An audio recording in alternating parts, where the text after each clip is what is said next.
I had just taken a shower, and it felt good to finally get clean and relax after a long day. The warm water washed away all the stress, and by the time I got out, I was feeling pretty good. My wife Sarah was still up, of course, because she never goes to bed without brushing her teeth or fixing her hair. She always has this long routine that I'll never understand. I'm more of a shower and jump into bed kind of guy, but that's just me.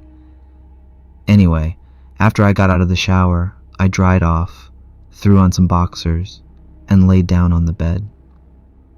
It was one of those moments where the bed feels extra soft, like it's wrapping around you, you know? The room was still bright because we had left the lights on. Sarah likes to keep the lights on until she's completely ready for bed, and I don't mind it either. I closed my eyes for just a second, thinking maybe I could fall asleep right there. Sarah was still in the bathroom, and I could hear her messing around with her stuff, probably doing her usual thing, and I didn't pay much attention. My mind started drifting a bit, and I wasn't really thinking about anything in particular, just random stuff. I could feel myself starting to relax more and more, just letting everything go. Then I heard the sound of footsteps coming out of the bathroom. You know, the soft shuffle when someone's walking barefoot on the carpet. It was Sarah.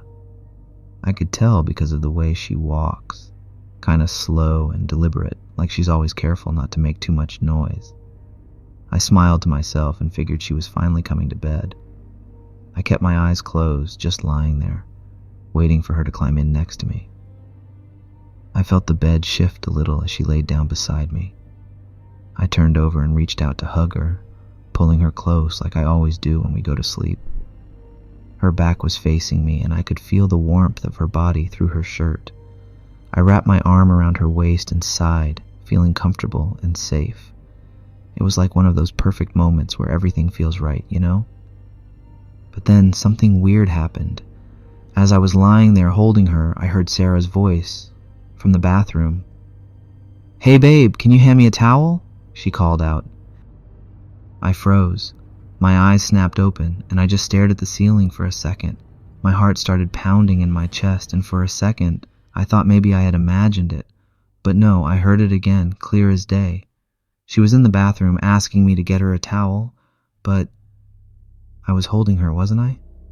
I could feel her right there next to me. My mind couldn't make sense of it.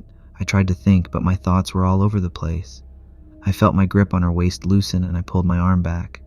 The figure beside me didn't move. It was still there, lying perfectly still, facing away from me.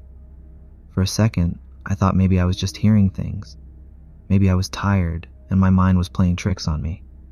That had to be it, right? But then I heard Sarah again, louder this time. "Can you hear me? I need a towel." My blood ran cold. I didn't want to move, but I couldn't just lie there. Slowly, I sat up in bed, turning my head to look at the figure next to me. She didn't move. I couldn't see much because I was too scared to get a proper look. My throat felt dry, and my hands were shaking a little as I stared at it.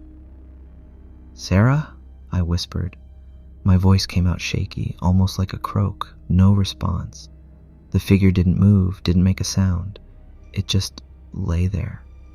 I don't know why, but I felt this overwhelming sense of dread creeping up on me, like something wasn't right, like I was seeing something I shouldn't be seeing. My brain was trying to make sense of it, but none of it was adding up. I swallowed hard and slowly reached out my hand, my fingers trembling as I inched closer to the figure.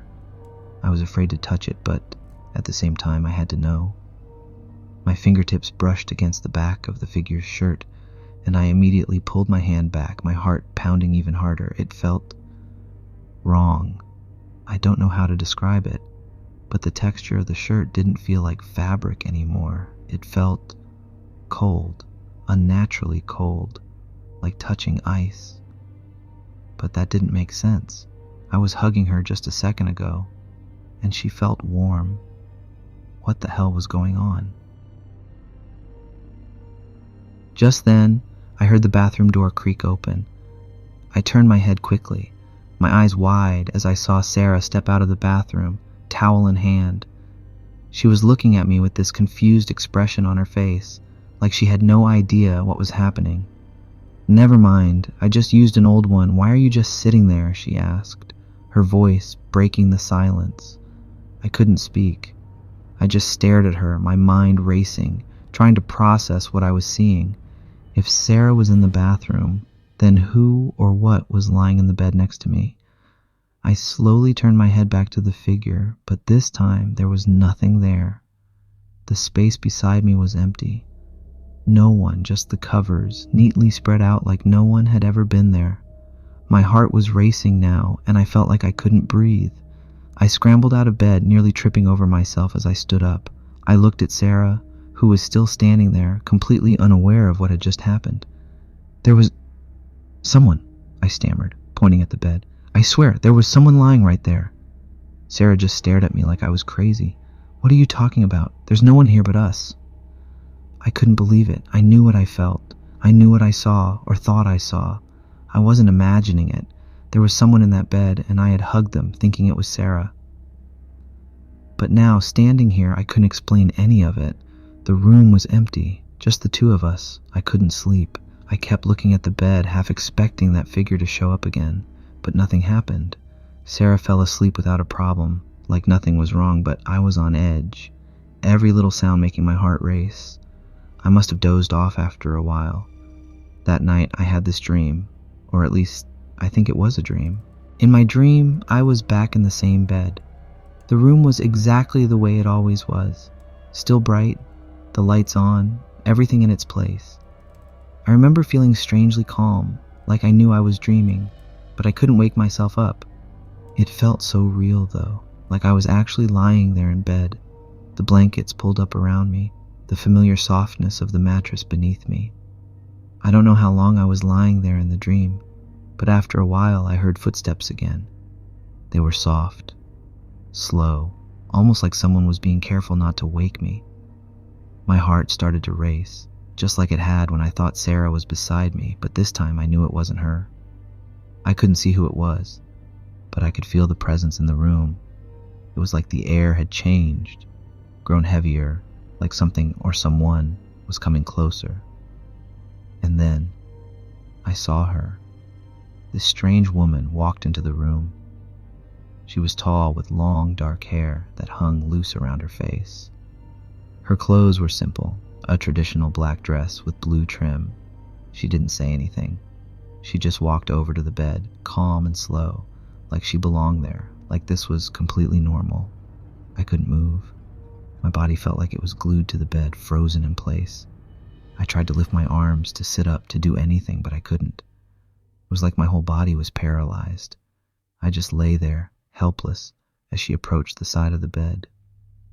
She didn't even look at me as she pulled back the covers and climbed in beside me.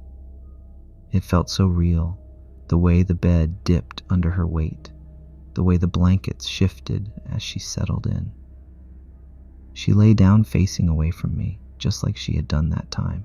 Her back was to me, and for a moment, it felt like I was back in the nightmare all over again. But this time, it was worse. I could feel her there, her presence so strong it was almost suffocating. Her body was cold, so cold that I could feel the chill radiating off of her even through the blankets. It wasn't like anything I'd ever felt before. It wasn't just physical cold. It was deeper, more unsettling, like the air itself had turned freezing. I could hear my heart pounding in my chest, but I couldn't do anything. I couldn't move, couldn't speak, couldn't even close my eyes. I was trapped, lying there beside this strange woman, feeling the weight of her next to me. Time seemed to stretch out, each second feeling longer than the last. But still, she didn't move. She just lay there, breathing softly, as if she had fallen asleep. I don't know how long it went on, but eventually, I started to hear her stir. Slowly, she began to move, shifting under the blankets. My heart skipped a beat as I realized she was waking up. I still couldn't move, couldn't do anything but wait and watch as she sat up, turning her head slightly toward me. For a brief moment, I caught a glimpse of her face. Her skin was dark. Her eyes, though, her eyes were what scared me the most. They were empty, just two hollow holes. She didn't say a word, She just stood up, straightened her clothes, and walked out of the room. It was so strange. There was no sense of urgency, no rush. She left in the same calm, deliberate way she had come in, disappearing through the door without a sound. And then she was gone.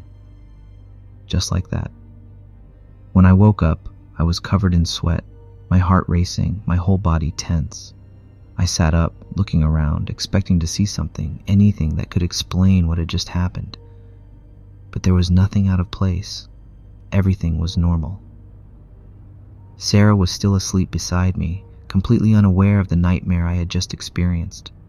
The next day, I tried to forget about it, to convince myself that maybe I was just tired and my mind was playing tricks on me. But deep down, I knew that wasn't true. Something had been in that bed with me. Something that wasn't Sarah. And the thought of it still sends a shiver down my body even today. Since that night, it hasn't happened again. I'm still confused as to why that happened. Maybe something was just passing by and decided to sleep at our house. Or maybe it was just a bad luck moment. Who knows? But I'm glad it decided to leave us alone after that.